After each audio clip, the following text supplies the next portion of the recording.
Published 1831 EDT, 6 October 2017. Updated 1831 EDT, 6 October 2017. Posh people are always bad news in Soapland, and with the arrival in EastEnders of the chairman played by Simon Williams, as handsome and suave as ever, the plot thickens over what Max has been up to. Then there's the return of James Wilmot Brown, who raped Kathy 29 years ago. Remember the shock that someone so smart and well-spoken could be a rapist. In Emmerdale, Home Farm has always been the hub of Posh, and everything that could go wrong in life happens to all who live there. Coronation Street has always played down Posh. Lewis Archer, played by Nigel Havers, could not have seemed more like a toff, but he proved to be a con man. When Shona takes David to meet Dane, and he abuses Killy, David sees red, and Shona has to drag him away. In Coronation Street, lifeblood of British soaps has always been the working classes, who are perceived to be more emotionally grounded than their richer, better educated counterparts. The moral message is that money doesn't buy happiness, although in Emmerdale it can seemingly always buy you a plethora of guns.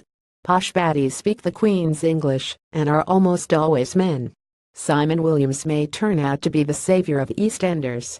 Coronation Street Fight for Your Lavadane is miscast, and clearly belongs in EastEnders as the third Mitchell brother. When Shona takes David to meet him, and he abuses Killy, David sees red, and Shona has to drag him away, only for Dane to hurtle across the street and lock himself in the car with the kids. See what I mean? A Mitchell through and through. Shona is sure her romance with David is doomed, you don't say, but will they find a way forward after a Hearto heart?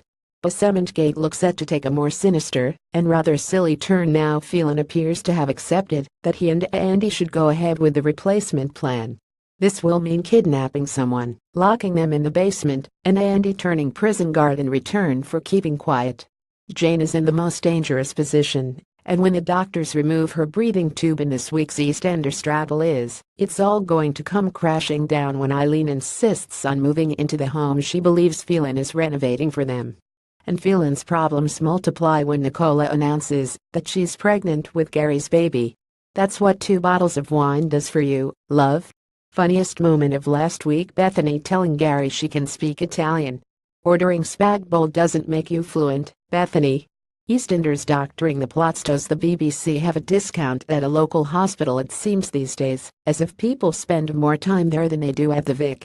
Stephen, Kush, Carmel, Arthur, Jane. Small wonder Linda tells Woody there's a 5-week wait for an appointment. Jane is in the most dangerous position, and when the doctors remove her breathing tube, what does Max have planned when Sharon and Ian leave? When Jane wakes to find herself alone with Max, how safe is she?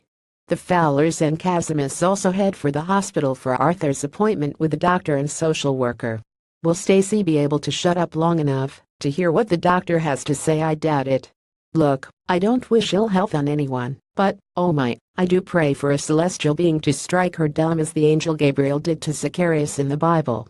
When Stacy's back home with the kids, the social worker checks in and says there will be further home visits. Doubtless that will be enough to set her off again.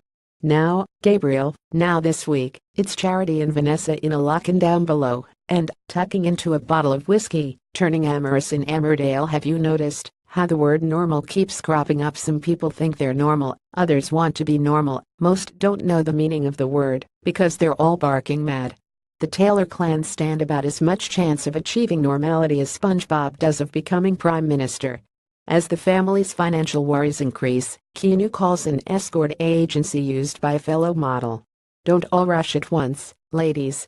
Emmerdale girls will be girls. What is it about the Woolpack cellar that unleashes the animal in everyone, and why, given the number of people who have been locked in it, does nobody call a decent locksmith and get the door fixed? This week, it's Charity and Vanessa in a lock-in down below, and, tucking into a bottle of whiskey, turning amorous.